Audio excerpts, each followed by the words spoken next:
I'll give you my salary if you translate this. He laughed until the black cleaning lady spoke. Before we begin today's story, drop a comment and let me know where you're watching from. I'd really love to know how far these stories are reaching. And if you're the kind of person who loves stories about love, perseverance, and heartwarming endings, take a moment to subscribe to the channel.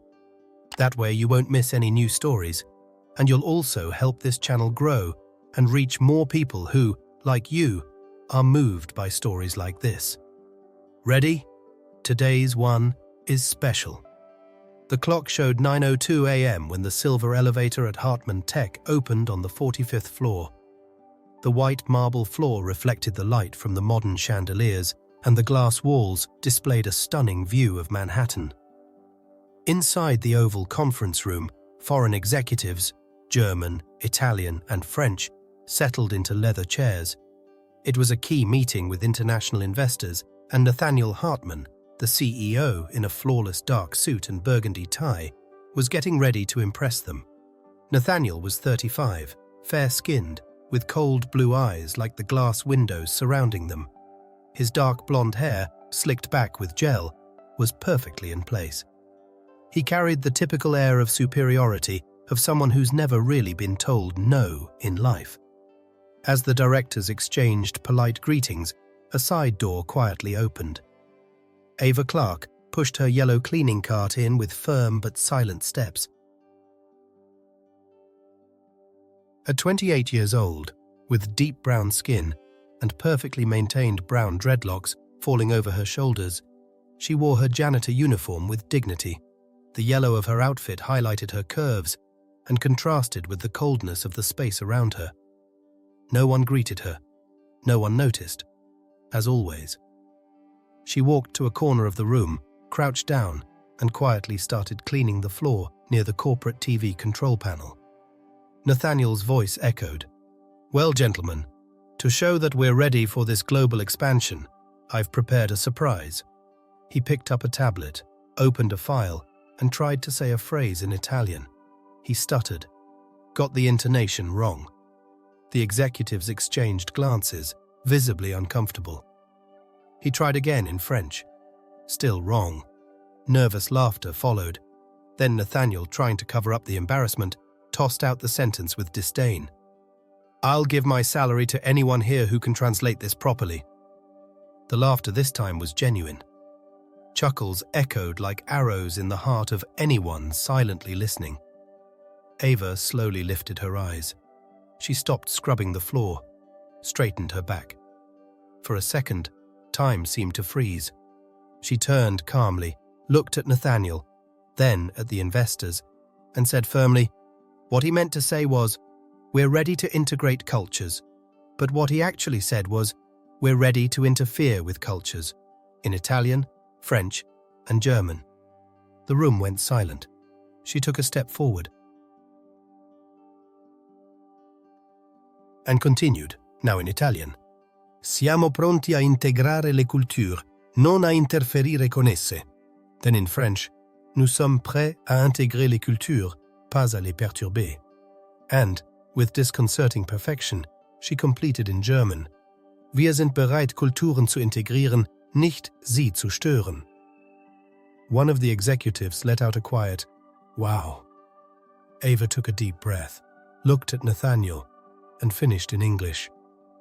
"Poorly chosen words can cost entire deals, Mr. Hartman, especially when delivered with arrogance." Total silence. Nathaniel swallowed hard. The executives who had just been laughing now watched her with respect. Ava then turned, walked back to her cart, picked up the cleaning rag, crouched gracefully, and resumed scrubbing the floor as if nothing had happened. The humiliation wasn't hers anymore. It was his. And no one dared say a word. Nathaniel said nothing. He just stood there in the center of the conference room, his eyes fixed on Ava as she returned to her quiet corner, as if the previous scene had been a shared hallucination. But it wasn't. She had just humiliated the CEO of Hartman Tech in front of investors from 3 continents, using nothing but her voice. One of the executives still watched her with admiration. Another typed something on his phone, apparently noting her name. The rest whispered in foreign languages that Nathaniel now knew she also understood. With a clenched jaw and a glazed stare, he forced a bitter smile and said out loud, "Let's proceed, gentlemen. The meeting is just beginning." Polite applause filled the awkward silence. But they weren't for him. The room's respect had already found a new owner. The next morning at 6:01 a.m., Ava arrived for her usual shift, just as she did every day. She climbed the 3 flights of stairs by choice. The corporate elevator often ignored her. But something felt off. When she scanned her badge at the turnstile, the screen didn't flash the usual "access granted." Instead, a security guard in a black suit with a stern look approached her. "You've been reassigned to the night shift. Direct order from upper management. It starts tonight, from 11 p.m. to 5 a.m. Ava felt a chill down her spine. She tried to respond with dignity. "Sorry, was there a reason for this change?" The man replied without emotion. "I wasn't asked to explain, just to inform." She took a deep breath, swallowed her pride with difficulty, turned around and went down the stairs without saying another word. At 11 p.m. that same night, Ava entered through the company's side door, the loading dock entrance. The building was dark, cold. There was no one in the gleaming hallways except for cameras and silence. Each step echoed like a cruel reminder. She had dared to shine too brightly. In the janitorial staff break room, Ava took off her worn coat and sat alone at the small formica table. She opened her lunchbox with brown rice and grilled chicken. The smell was simple, familiar, but she wasn't hungry. She stared into the void and murmured to herself, "Why did I get involved?" Her phone buzzed. A message. Sender, Attorney Marcus Levin, the same one who had handled the inheritance of her great-uncle, the aviation tycoon who had left everything to her before the international corruption scandal. The message was direct. "Ava, there's still time to reconsider. The inheritance is frozen, but if you sign, we can fight for it." She stared at the screen for several long seconds, then replied with just one sentence. "Better to lose millions than to lose my truth." She locked the phone, rested her head on her arms, and closed her eyes for a moment. But sleep didn't come. Instead, a memory did.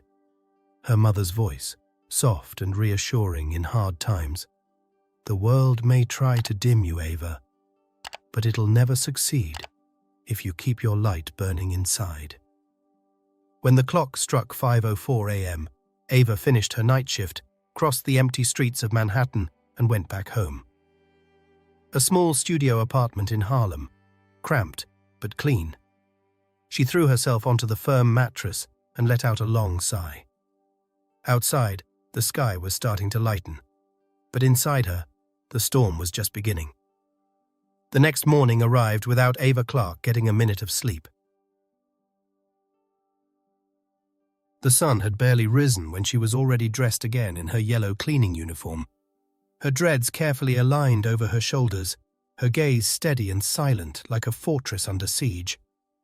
There was a kind of pain she knew well, the pain of carrying on, even when everything around screamed for her to give up. On the 45th floor of Hartman Tech, while the city woke up to the sound of horns and helicopters, Nathaniel Hartman paced the executive boardroom with a tablet in hand and clenched fists. His once cold and calculating blue eyes now showed something new: fear. Giovanni Bellini, the Italian executive from Bellini Aerospace, had openly praised the mysterious translator during a shareholder dinner the night before, and now he was demanding her presence in a multi-million-dollar negotiation. Nathaniel couldn't accept it. He summoned 2 private security guards, both tall, dressed in black suits with earpieces. He turned to them, his face tense. "I want that woman kept out of any meeting room. Next time she steps foot on this floor, notify me." no matter the time. The older guard hesitated for a second. Sir, her name is now in the system. Giovanni Bellini personally requested her presence. Nathaniel froze. What do you mean? The guard handed him an envelope. Inside was a printed memo bearing the official letterhead of Bellini Aerospace. For the next round of negotiations, I require the presence of interpreter Ava Clarke. No other professional will be accepted. Nathaniel slammed the paper onto the table with restrained rage. His pride was about to be swallowed by an outside order, something he wasn't used to dealing with. Fine. They want a show? They'll get a show. Ava was called over the radio while she was cleaning the ground floor. She thought it was another punishment. But when she arrived at the executive meeting sector, she was surprised by a face from the past. In the IT room, sitting in front of 4 monitors with live code running across the screens, was Daniel Martinez. Olive-skinned, with smooth black hair tied back in a low bun and light brown hazel eyes that seemed to read more than they saw. He typed quickly, but when he noticed her, he stopped, looked up, and his whole body froze. Ava, you're here? She froze. They stared at each other for what felt like an eternity. Time seemed to dissolve around them. You disappeared, he continued, his voice low, as if still not believing she was really there. Ava lowered her gaze. Her chest tightened. This wasn't the time, or the place. But the feelings she had buried years ago returned like a wave crashing against her ribs. I had to disappear. It wasn't my choice. He stepped forward. After everything, after all we went through, you didn't think to tell me anything. She sighed, trying to keep her breathing steady. If I had told you, you would have tried to stop me. Daniel folded his arms, confused. Stop you from what, Ava? From running away from your life? She stepped closer, firmly. Her eyes were now teary, but her voice was that of someone who had been beaten down by the world and kept standing. Stop me from being who I needed to be. I turned down a $15 million inheritance, Daniel. I turned it down because it was tainted with blood, with corruption. Was I supposed to live with that poisoning my soul? He didn't answer. He just looked at her. For the first time, he didn't see the girl he had loved, but the woman she had become. The door suddenly opened. A young assistant rushed in. Miss Clarke? The meeting with Mr. Bellini is in 30 minutes. They're expecting you on the 47th floor. Conference room G. Ava nodded. She glanced at Daniel, and before leaving, she murmured, There are things we don't choose, but there are truths we choose to carry. That was mine. And then she walked out. Daniel stood there, heart racing. The Ava he had just seen wasn't the dreamy college student he once knew. She was a woman, scarred, wounded, but alive. In the hallway, Ava walked toward the elevator, carrying the weight of unspoken words, unresolved pain, and the silent war still to come. In the distance, a city siren sounded. It wasn't an alarm. It was a warning. Something was about to change, and for good. Ava stepped into the elevator in silence. The metallic doors closed slowly, reflecting her face in the silver mirror. Steady on the outside, shattered on the inside. Her heart still pounded erratically from the unexpected reunion. Daniel's eyes, they hadn't changed. But now, they carried pain, and maybe still love. As the elevator ascended, memories came back like short but powerful waves. The touch of his hands on her literature notebooks, the sound of their laughter as they walked through the college streets of Brooklyn, the long talks under the soft yellow light of the NYU library. They were just two kids dreaming big, before life screamed louder than their dreams. The screen blinked. 47th floor. The doors opened, but Ava didn't move. Suddenly, we're back. 3 years ago. The campus still green, full of voices and fallen leaves. Ava wore worn-out jeans and a black t-shirt that read, "Words change worlds." Daniel, backpack on his shoulders, read a Neruda poem to her spontaneously, in Spanish. She laughed and corrected his pronunciation, amused. "It's not te amoro, Daniel. It's te amo. Love isn't made up. It has to be said right." He stepped closer, pretending to be offended. "Oh, so teach me. Teach me with your mouth." She kissed him, and everything stopped. But that happiness had an expiration date. 2 months later, she vanished. No note, no explanation, no goodbye. Back to the present. Ava enters the empty conference room and leans against the wall, still out of sight. Her heart wants to run, but she has to face it. She has to be bigger than the pain. The footsteps behind her are light but unmistakable. Daniel enters the room. He doesn't say anything. He just walks closer. They stand side by side for a few seconds, without looking at each other. He breaks the silence. "I looked for you for over a year. I called, emailed, even tried reaching your mom. No one answered." She closes her eyes, breathes. "I know." "Why, Ava? We were going to graduate together. We had plans. I thought you were dead." She turns slowly. Her eyes are wet but steady. "What died was the life I knew." Daniel looks confused. Ava hesitates, but decides to tell him. "My great-uncle passed away and left me a fortune." But days later, the news broke that he was involved in an international corruption scandal. "The money was dirty, Daniel. It was blood, it was lies, and it was my name attached to it." Daniel whispers, stunned. "You disappeared. Because of that?" She nods slightly. "I got threats. They said if I took the money, I'd sink with his name, and if I refused it, I'd become a target. So I vanished, went into hiding, dropped out of college, sold everything, started from zero."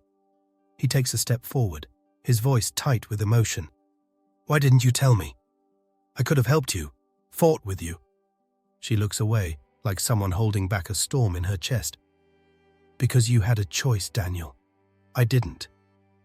The sentence hits the silent room like a stone dropped on concrete. He feels the blow, but he understands.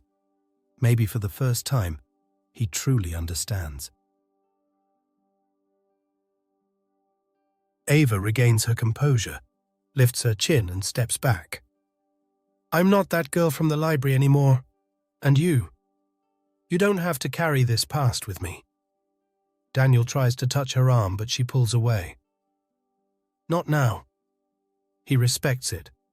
He just watches as she walks out of the room, her steps calm but heavy, like someone carrying the world on her back and still refusing to fall. Ava walks down the lit hallway. The meeting with Giovanni Bellini is about to begin. But the past hasn't left. It just put on a different outfit. Now, she would have to face not only a vindictive CEO, but a past that refuses to disappear. Ava left the meeting with Giovanni Bellini with her posture intact, but her heart in ruins. Throughout the conversation, she had kept a professional tone, translated flawlessly, and impressed the Italian with fluency and cultural sensitivity. He even praised her in front of the entire executive table. "If your company doesn't offer her a position she deserves, I will." Nathaniel Hartman forced a smile, but inside, he was boiling. Bellini being impressed by a cleaning staff member was, to him, a personal insult. As soon as the meeting ended, Ava returned to the basement locker room. No celebration, no acknowledgement, just a bitter tiredness weighing on her shoulders. That night, sitting on the small couch in her studio apartment, Ava opened Hartman Tech's internal recruitment website. There was a new opening, Senior Corporate Interpreter. A role involving translation, cultural adaptation, and presence in high-level meetings. Exactly what she had already done, without a title, but with mastery. She typed her name, filled out every field on the form carefully. But as she attached her resume, a painful memory crossed her mind. The unfinished university, the degree that never came. She hesitated, but clicked Submit. 2 days later, the response came. Cold, automatic. Application rejected. Does not meet formal academic requirements. She stayed silent for a few minutes. Then she took a deep breath, returned to the form, opened another profile, using an alternate email she still had from college. amclark.lang@gmail.com. This time, she signed only as Angela Clarke, her middle name variation. Nothing untrue, just enough not to be dismissed at first glance. 2 weeks later, the invitation arrived. Congratulations, Angela Clarke. You've been selected for the next phase of the process. In-person interview, 48th floor, room B, Wednesday, 10:00 a.m. Ava smiled for the first time in days. She set the phone aside and walked to her wardrobe, picked a white blouse and a simple, neatly pressed pair of slacks, tied her dreads back with a beige scarf. She was ready. On Wednesday, she arrived 15 minutes early, entered through the main door, like any professional. But when she tried to access the elevator turnstile reserved for external candidates, she was stopped by a tall security guard with light skin, a shaved head, and a stern expression. He looked at her with suspicion, even before asking, "What floor are you going to?" She answered naturally, "Interview on the 48th, room B, Angela Clarke." The man looked at the screen on his tablet, then at Ava's outfit, which, despite being formal, still had her cleaning badge hanging from her neck. "Sorry, but janitors don't go upstairs." The words cut like a blade. Ava stood still, blood pounding in her ears. The pain was old, but the humiliation was fresh. She didn't argue. She didn't raise her voice. She simply pulled her phone from her pocket and, with steady hands, turned on the camera. She recorded the tablet screen showing her name listed, then filmed the guard blocking her path, repeating coldly, "I already told you, you're not authorized." Ava stopped the recording, put the phone away, and said in a calm but sharp tone, "Then I'll take the stairs. It's only 48 floors, right?" The guard stared at her, surprised. She turned around, walked across the lobby under scornful stares, pushed the grey back door open, and started to climb. One step at a time, without stopping. By the 12th floor, sweat was already running down her temples. By the 27th, her legs began to shake. By the 38th, the air felt heavier than ever, but she didn't retreat. Each floor was more than concrete. It was a symbol, a conquered past, a life reborn. When she reached the 48th, her feet ached, her chest heaved, but her soul stood tall. She entered room B with a face washed by effort and eyes blazing. 3 interviewers were seated at the table. One of them frowned as he saw her. "Angela Clarke?" She answered without hesitation. "Yes." On time, prepared, and earned. Ava sat in the chair across from the interviewers, her heart still racing from the endless climb. Her fingers were intertwined in her lap, and her eyes scanned each of their faces, trying to decipher what they were thinking. The eldest, in a grey suit with a sharp gaze, leaned forward slightly. "You took the stairs up here?" She answered without drama, with the serenity of someone used to climbing through life. "Yes, and I'd do it again." There was a second of silence. One of the evaluators made a note. Another typed something on a laptop. Ava held her posture. But outside that room, something more important was happening. Daniel Martinez, the IT technician with golden hazel eyes, was digging through the company's intranet. Ever since reuniting with Ava, he hadn't been able to get her out of his mind. Something felt wrong, and his instincts were never wrong. In the security system, he found the access record for Ava Clarke, and right below it, a discreet red note, manually blocked from executive elevator access. Rage rose in his face like a silent flame. He also opened the record of the original application, Ava Clarke. There was her resume, flawless, rejected minutes after being submitted. No detailed review, just dismissed. No, this isn't going to stand. Daniel shoved his chair back and went down to HR. It was the first time he had ever walked in without being summoned. The receptionist, seeing him, forced a diplomatic smile. "Mr. Martinez, would you like to schedule a—" He cut her off. "I want to speak to whoever blocked Ava Clarke's access and discarded her application without review. Now." The HR manager, a woman in a beige blazer with red hair tied in a bun, appeared behind the glass divider, looking impatient. "We don't have anyone by that name in the pre-selection records." Daniel stepped closer to the counter, his tone a mix of control and outrage. "That's a lie. I saw it.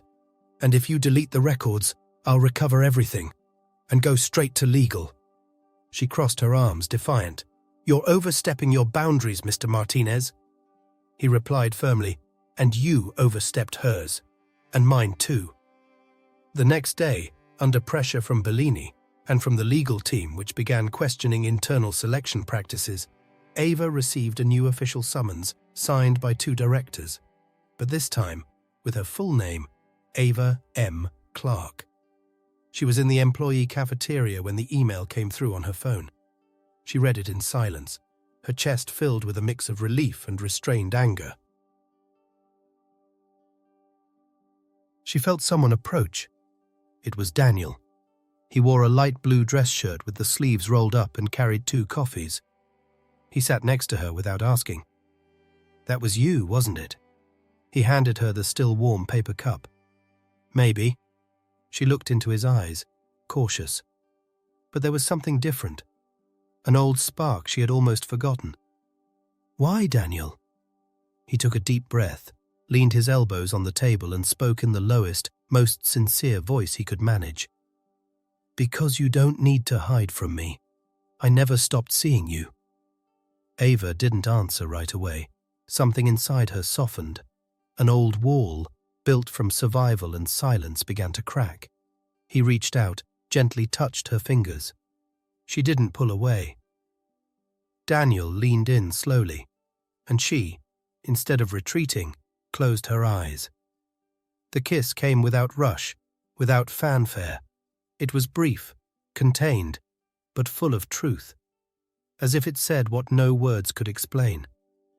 When they pulled apart, Ava still had her eyes closed. "Do you still feel it?" he asked. She opened her eyes slowly. "I feel everything, and that's what scares me." Her phone buzzed. Interview reminder. The next day, 10 a.m., director's room. Ava stood up, picked up the coffee, and said without looking back, "Then wish me luck, Daniel. Because I'm not just going for me. I'm going for all the women who never made it there." And she left. He stayed there, smiling, for the first time in years, with hope. The next morning, Ava woke up before sunrise. The sky was still a dark blue, but she was already brewing coffee, her hands steady, her eyes focused. This wasn't just another interview. It was the meeting, the most important in the company's history so far. And she had been officially assigned as Hartman Tech's international interpreter. The email left no doubt. "Your presence is essential. Grand room, 50th floor, formal attire." She laid out a dark grey suit she had saved for years, bought back when she still dreamed of becoming a diplomat. She pressed every crease with precision, tied her dreads into an elegant bun, and wore a subtle wine-colored lipstick that contrasted beautifully with her deep brown skin and enhanced her serene beauty. But before leaving, she did something symbolic. She took out her old yellow janitor badge, the one long forgotten at the bottom of her bag, and tucked it discreetly into the side pocket of her blazer, visible, unashamed. At the Hartman building, the atmosphere was one of disguised tension. Rushed executives, interns carrying folders, Bellini already waiting in the room with other European investors. The multi-billion-dollar partnership contract was under negotiation. Nathaniel Hartman walked down the hallway with heavy steps. His navy blue suit reflected the ceiling lights, but his expression wasn't one of confidence. It was one of threatened control. When he saw Ava's name on the official attendance list, he froze. He quickly called an assistant. "Remove her name from the meeting, now. Say there was a conduct issue. Make something up." But the assistant, pale, hesitated. "Sir, Bellini has already made it clear. If she's not in the room, he's walking out." He was explicit. Nathaniel pressed his lips together. Power was slipping through his fingers, and he knew it. At 10:01, the doors of the grand room opened slowly. All eyes turned. Ava entered. Closed black heels. Steady steps. The grey suit highlighted her understated elegance. There was something solemn about the way she carried herself, like someone who knew exactly why she was there. But what caught everyone's attention was the detail hanging from the side pocket of her blazer, the old, worn yellow badge, with the words "Cleaning Services" clearly visible. Soft murmurs echoed through the room. Bellini smiled, arms crossed. Nathaniel turned pale. She walked to the front, stood beside the presentation screen, and said in a clear voice, "Good morning. My name is Ava Clarke. I will be moderating this meeting as the official interpreter for Hartman Tech." Nathaniel tried to interrupt. "Just a moment, gentlemen. This..." But Bellini cut him off with the sharp calm of someone in charge. "Mr. Hartman, Miss Clarke stays, or we leave." The tension burst into silence. Ava then looked at everyone present, then at her own badge. She touched it gently, and with a slight smile said, "I'm the same. I just changed floors." There was a moment of pause. Then, discreetly, one of the investors began to applaud. Soon the others followed. It wasn't loud applause, but a gesture of respect, of recognition. Ava took a deep breath. Inside, her heart pulsed with energy. Outside, she was pure composure. Nathaniel stepped back into his chair, defeated, saying nothing more. For the first time, he wasn't the center of the room. The meeting began, but something had already been decided before the first word was spoken. Ava Clarke was no longer invisible. The meeting had been going for over an hour. The atmosphere in the grand room was dense, though everyone kept their professional posture. Investors exchanged glances as the contract clauses appeared one by one on the screen. Bellini spoke with enthusiasm about the tech merger, its projections, and the projected billions in profits. Nathaniel, with a controlled expression, nodded, ready to close the deal that would define his legacy. Ava stood by the screen, translating simultaneously in English, Italian, and French with surgical precision. Despite her calm appearance, her mind was on high alert. Every legal term, every technical detail. Nothing escaped her eyes. Then, a sentence appeared in the digital contract Bellini slid onto the interactive glass table. It was a seemingly harmless clause, hidden at the end of item 12.3. Ava frowned. She read it again, and again. Something was wrong. She paused the translation for a second. The silence was louder than anything spoken so far. Nathaniel turned, confused. "Problem?" Ava took a deep breath, looked around at everyone present, and said, politely but firmly, "With all due respect, this clause removes your authority, Mr. Hartman." Bellini raised his eyebrows. Nathaniel furrowed his brow, visibly irritated. "What do you mean?" Ava walked to the glass screen and pointed. "Here. In the event of a strategic disagreement between parties, the investor group's decision shall prevail, with absolute veto power over internal operations." She turned slowly to the CEO. "If this is signed, you lose control of the company. At any time, any decision you make could be overruled." A murmur ran through the room. Bellini tried to downplay it. "It's a standard protection clause. Nothing serious." But Ava pushed back, her eyes now fixed on the documents. "With all due respect, Mr. Bellini, absolute veto clauses are illegal in certain jurisdictions, and in this case, since Hartman's headquarters are in New York, it could be considered contractual abuse and subject to annulment in court." An awkward silence fell over the room. All eyes turned to Nathaniel. The man who, just days ago, thought she was just some cleaning lady, now stood frozen before the woman who had just prevented him from signing away his own company in a moment of blindness and vanity. He lowered his eyes, for the first time, without a shield. "I'm sorry," he said, voice low but sincere. He slowly looked up and added, "I was blind." Ava watched him calmly. There was no sarcasm or superiority on her face, only truth. "Being blind isn't the problem, Mr. Hartman. The problem is refusing to see when someone turns on the light." Bellini leaned back in his chair, arms crossed, and sighed. "Well, looks like I underestimated the interpreter." One of the foreign attorneys smiled, almost in admiration. "No, you underestimated a woman." Nathaniel stepped back and sat down. The contract was suspended. A new negotiation would begin, with new terms, and with Ava Clarke at the center of it all. Outside, the New York sky was starting to cloud over, but inside that room, a new kind of clarity had taken hold. And Ava, for the first time, was the light no one could ignore. 2 days after the meeting, the Hartman Tech headquarters had a different air.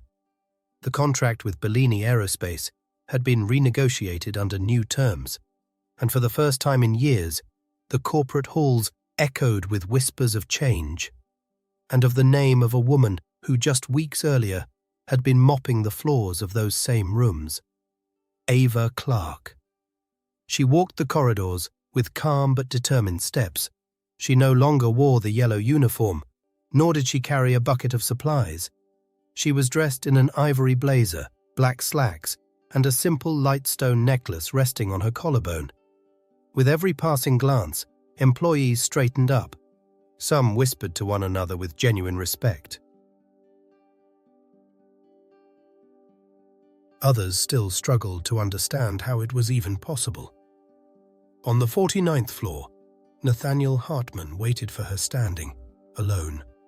The once coldly decorated office now showed signs of change, a living plant in the corner and a folder on the desk with her name on it. When Ava entered, Nathaniel greeted her with a small nod. "Thank you for coming." She stopped in front of him, chin lifted with dignity. "I expected nothing less, Mr. Hartman." He took a deep breath and pointed to the folder.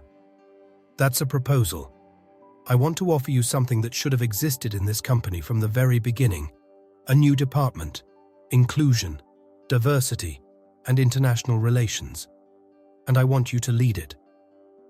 Ava took a few seconds before responding. She picked up the folder, opened it calmly, and flipped through the pages. The salary was high. The decision-making power, real.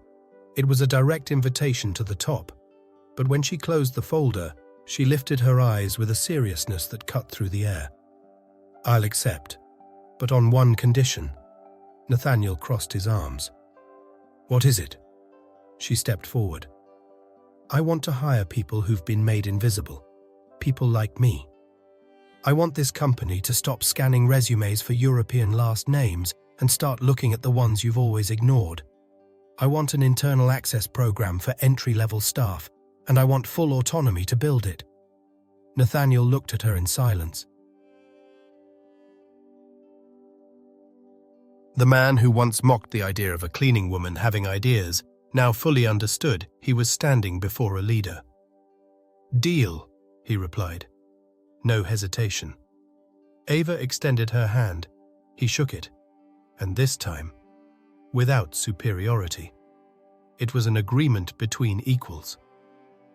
That same week, Daniel Martinez was promoted to Director of Innovation and Technological Ethics after his report exposing data manipulation in HR came to light.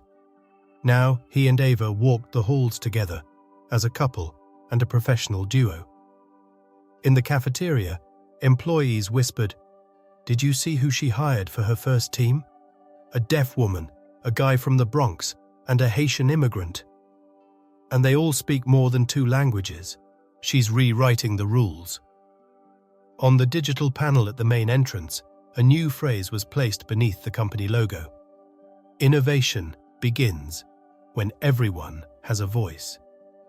And that same day, as Ava went out for lunch, she passed by the old locker room where she used to store her cleaning cart. She stopped at the door, took a deep breath, and hung the yellow badge on the hook, not out of shame, but as a permanent reminder of where she came from and where she refused to stay. Time passed.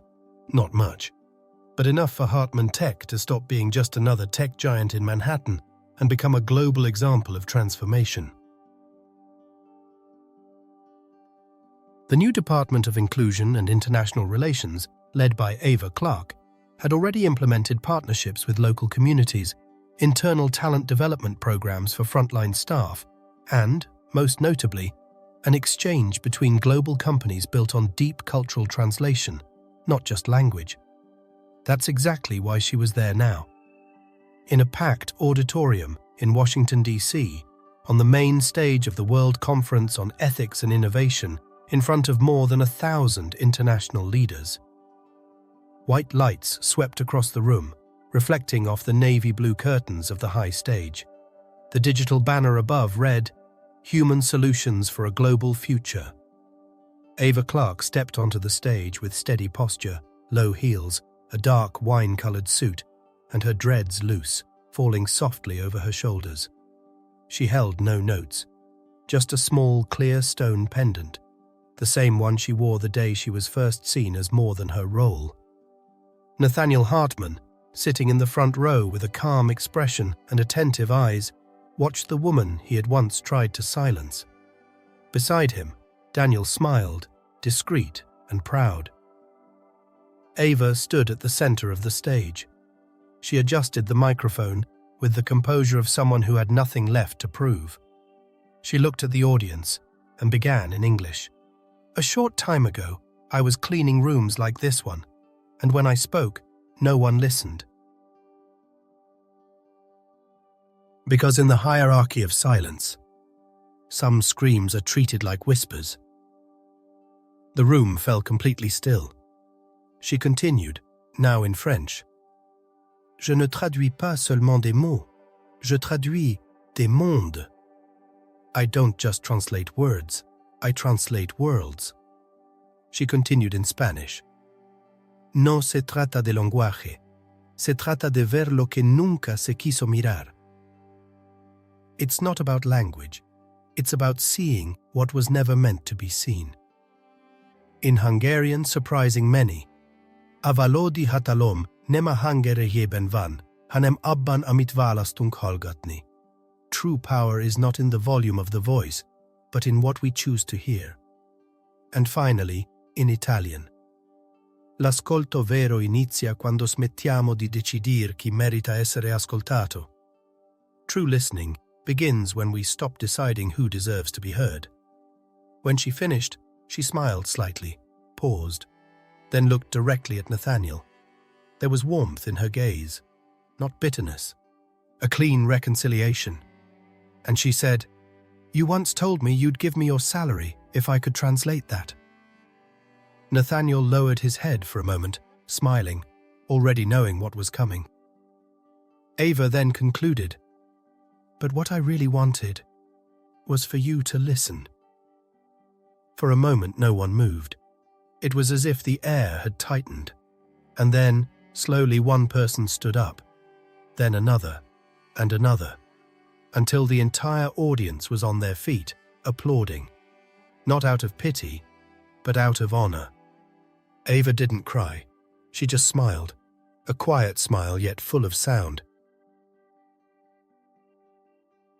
The sound of dignity restored. The sound of a voice that would never be silenced again. And so, the same phrase that once began as mockery became a symbol of transformation. The woman who was once invisible was now teaching the entire world how to listen. Now tell me, what did you think of this story? From 0 to 10, how much did it move you? Leave your score in the comments. I read everyone with care. If this story touched your heart, don't forget to like it, share it with someone special, and subscribe to the channel so you don't miss any of the upcoming stories. And before you go, I've picked another powerful story that will move you even more. Click the video showing on the screen now, and I'll see you there.